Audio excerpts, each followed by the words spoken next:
Ellos no tenían cuernos, no venían cubiertos de azufre, ni hablaban con voces tentadoras en la oscuridad. Sus ojos brillaban como estrellas enfurecidas, y sus alas eran murallas de luz cortante. Venían del cielo, pero no venían en paz. Y tras los cortinajes de incienso y de oro del Vaticano, se susurraba un temor antiguo, acallado por siglos: los ángeles.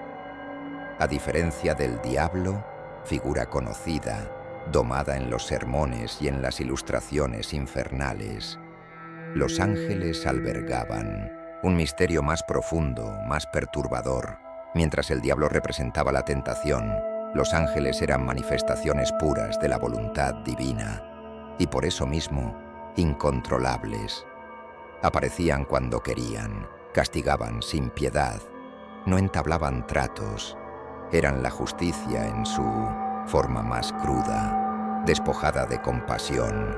¿Por qué entonces, entre todas las criaturas celestiales e infernales, la Iglesia habría de silenciar los textos que hablaban de ellos con reverencia temerosa? ¿Por qué ocultar los libros que los representaban como seres colosales, llameantes, con múltiples rostros y armas capaces de aniquilar mundos? La respuesta quizá resida en un secreto que amenaza con desmoronar los cimientos del poder espiritual. Los ángeles nunca fueron símbolos de consuelo, sino instrumentos de un poder mayor que ni siquiera los papas se atreverían a enfrentar.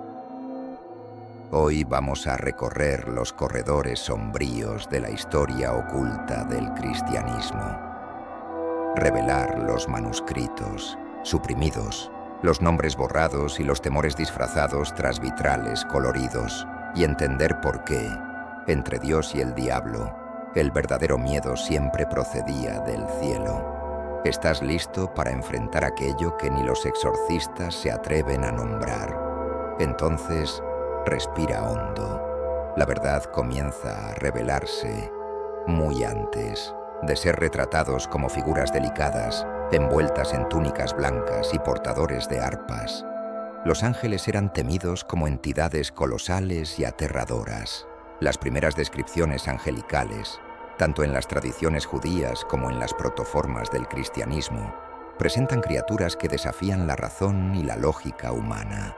Seres con múltiples alas, ojos llameantes y formas que oscilaban entre lo divino y lo monstruoso. No eran símbolos de paz, sino manifestaciones de un poder absoluto, intransigente, cuya presencia presagiaba casi siempre juicio, destrucción y terror. En los textos apócrifos y en los registros esotéricos encontramos imágenes que no encajan en el imaginario popular. El profeta Ezequiel describe a los querubines como poseedores de 4 rostros, de hombre, león, buey y águila, y ruedas dentro de ruedas repletas de ojos. Mientras que los serafines, según relata Isaías, ardían con una llama que no se apagaba y se cubrían el rostro ante la presencia del Altísimo, como si hasta ellos temieran el poder que portaban. Tales descripciones no eran meras alegorías poéticas, comunicaban una verdad innegociable. Los ángeles no eran seres a los que se debía invocar, sino entidades a las que se debía temer. El miedo no era infundado. En múltiples relatos, la llegada de un ángel precedía catástrofes. Fue un ángel quien exterminó a los primogénitos de Egipto.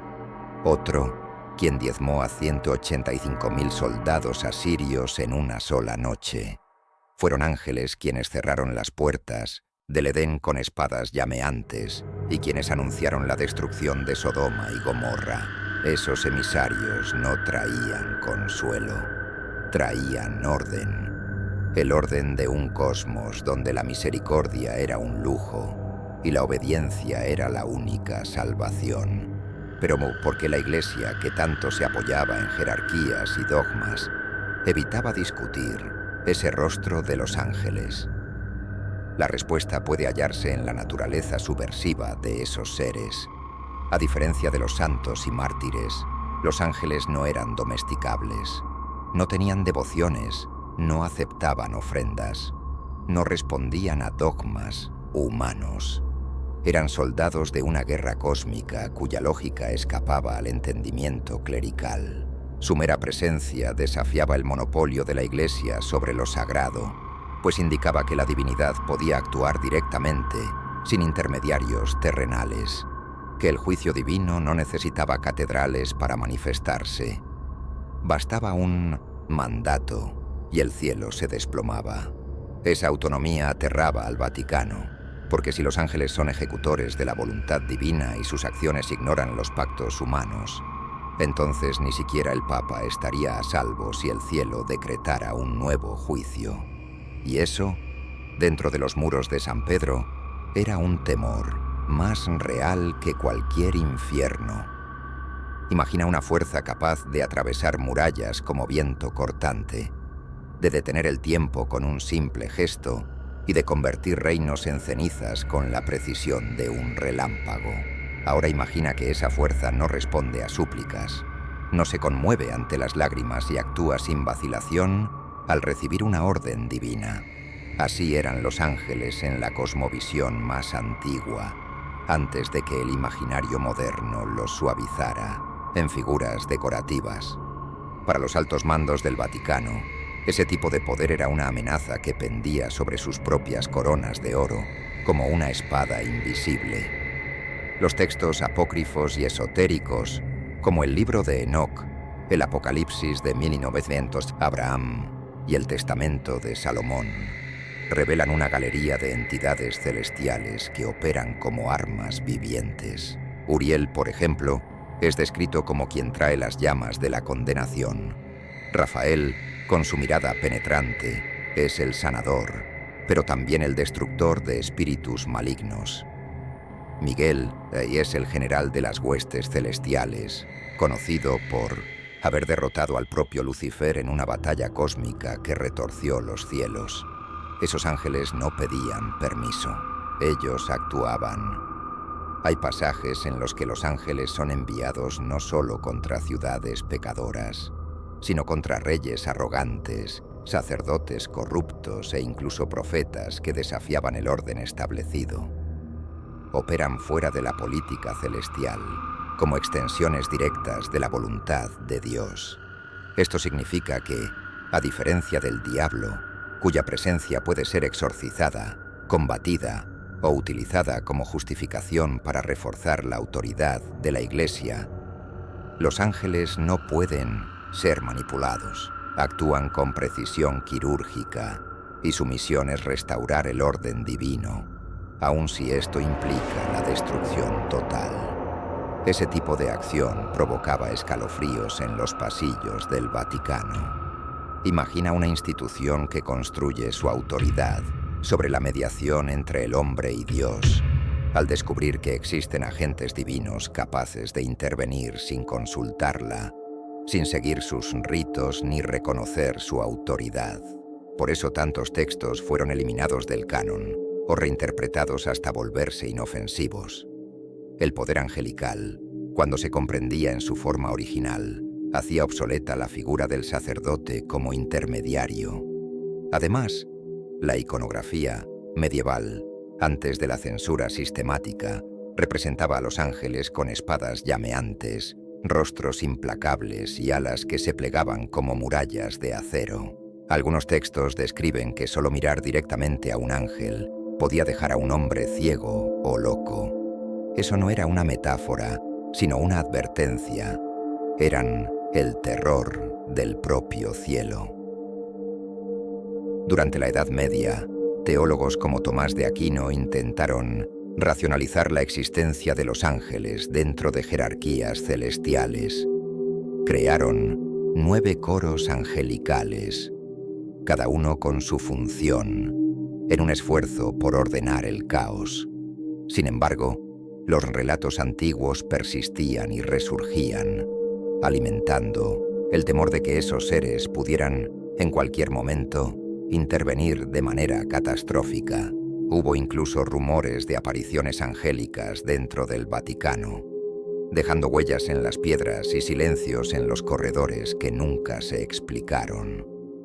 El miedo no era solo simbólico, En épocas de peste, hambruna o guerras, muchos religiosos creían estar bajo el juicio directo de esos seres. ¿Y si la Iglesia se estuviera apartando del plan divino?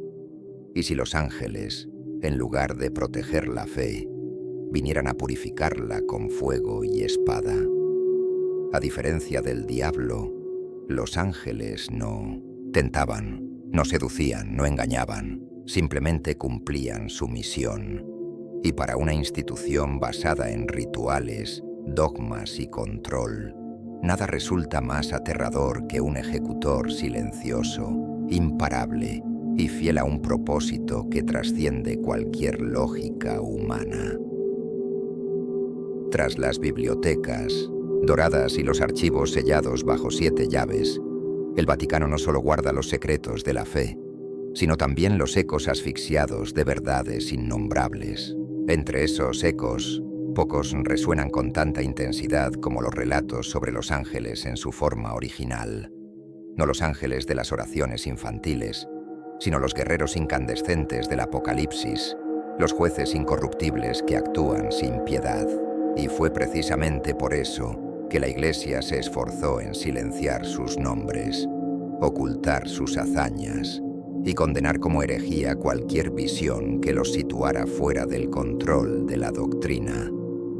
Todo comienza con la confección del canon bíblico. En concilios como el de Nicea y otros posteriores, libros como el libro de Enoc, que describe con detalle a los ángeles, sus conflictos internos y sus relaciones con la humanidad, fueron rechazados, no porque se consideraran falsos, sino porque mostraban verdades demasiado peligrosas.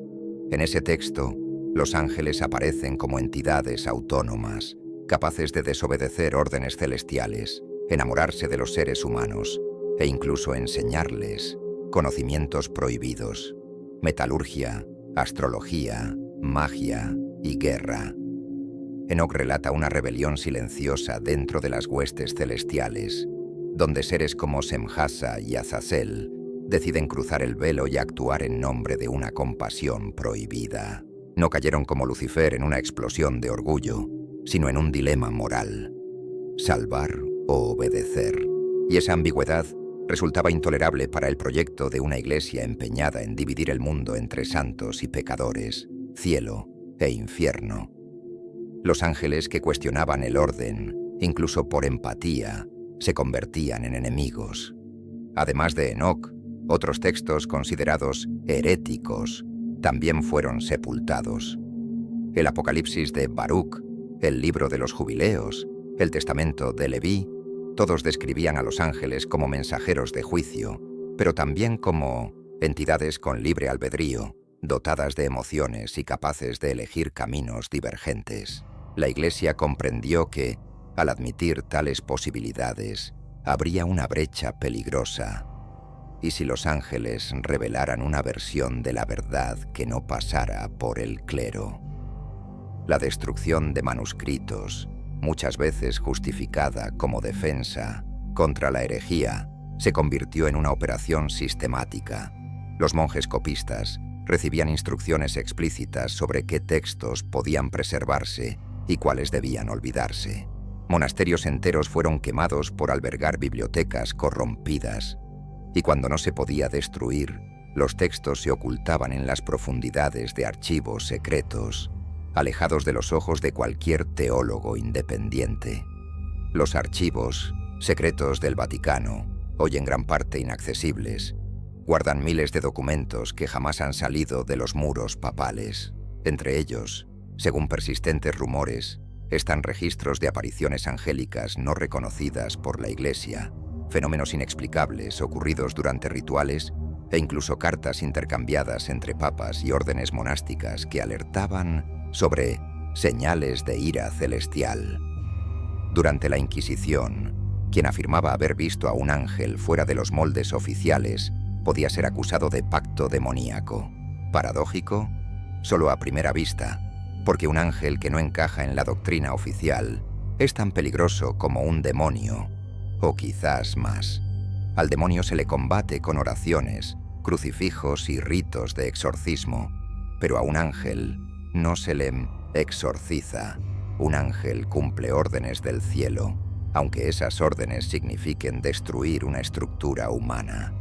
Por eso los relatos verdaderos sobre los ángeles siempre fueron tratados con más recelo que los sobre el diablo. El diablo resulta útil, es el enemigo necesario, el mal que justifica la existencia de la Iglesia como redentora.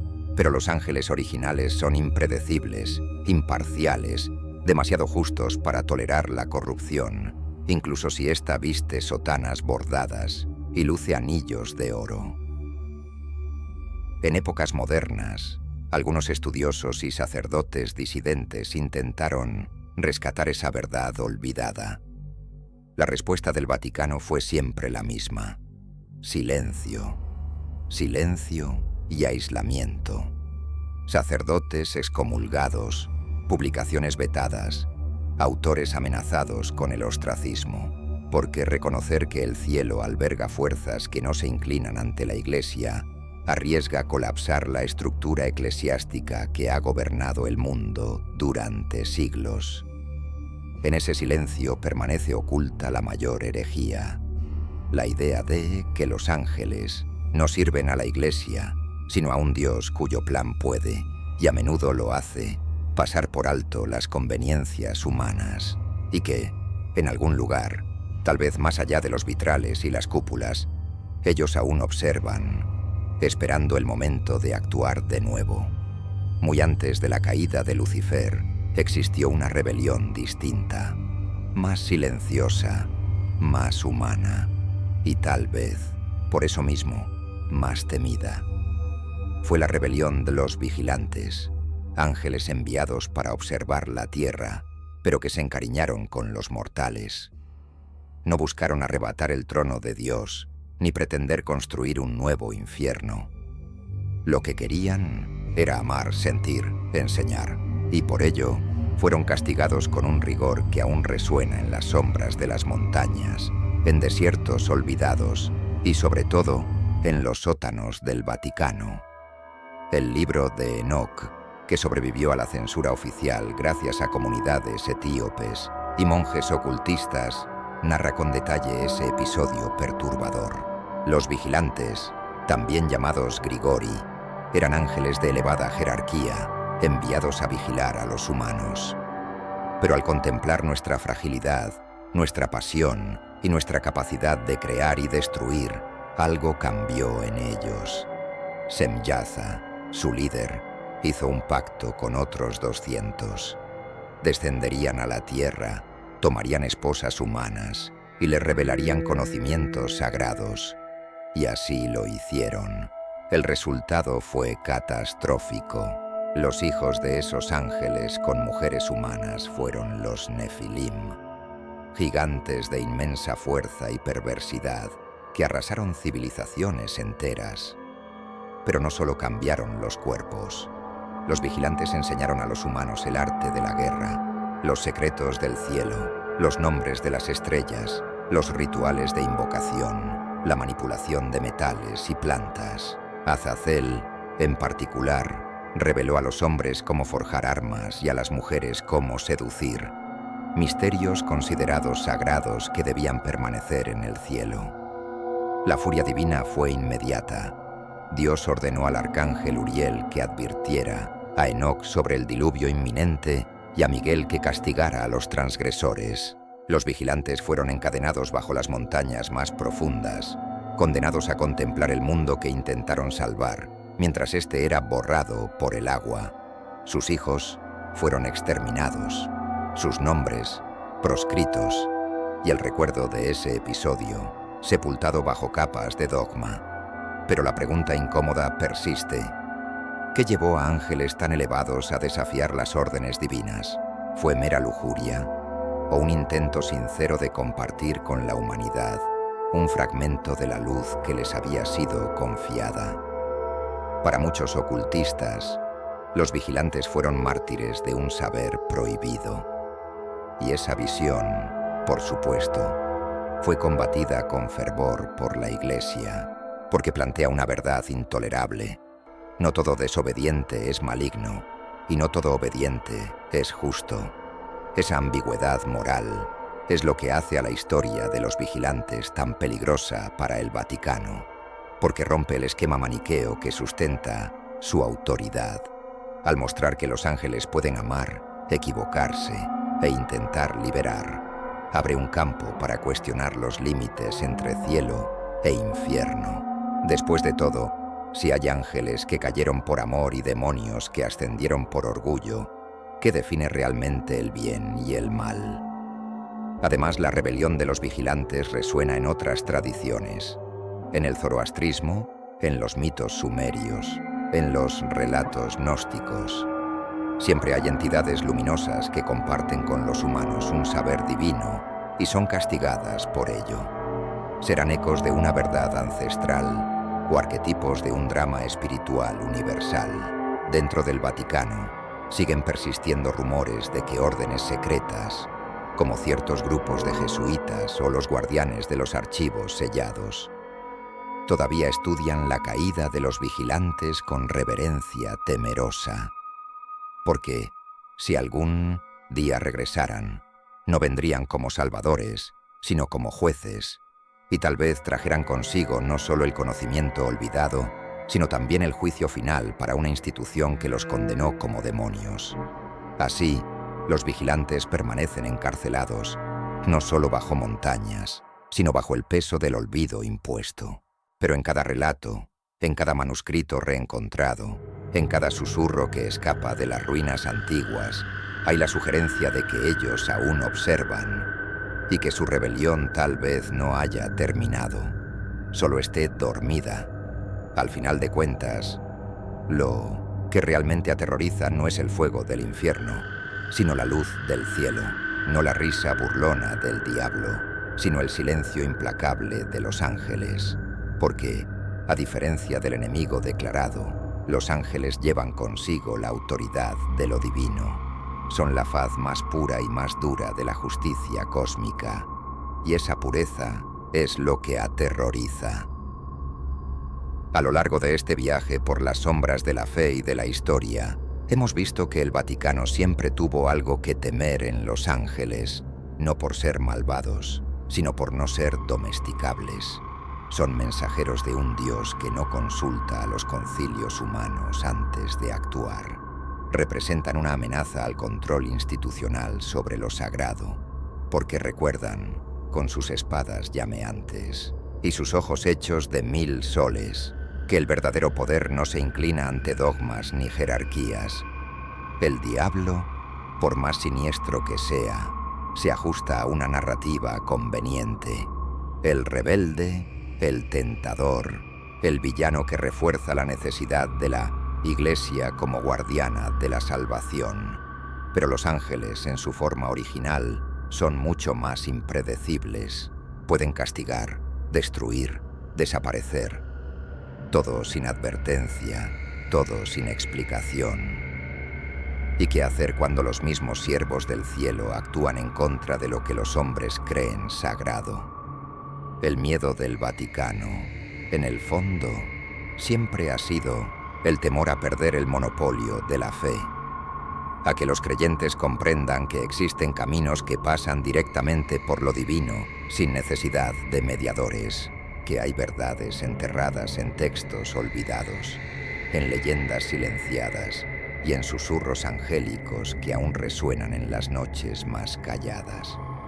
Tal vez al final, el verdadero terror no resida en la caída de los ángeles, sino en la posibilidad de que nunca hayan caído, en que estén solamente esperando, y de que, algún día, regresen, no como salvadores, sino como los ejecutores de un juicio final que nadie se atreve a anticipar. Las respuestas que buscas se esconden en las preguntas que nadie osa formular. Hasta la próxima inmersión en lo prohibido.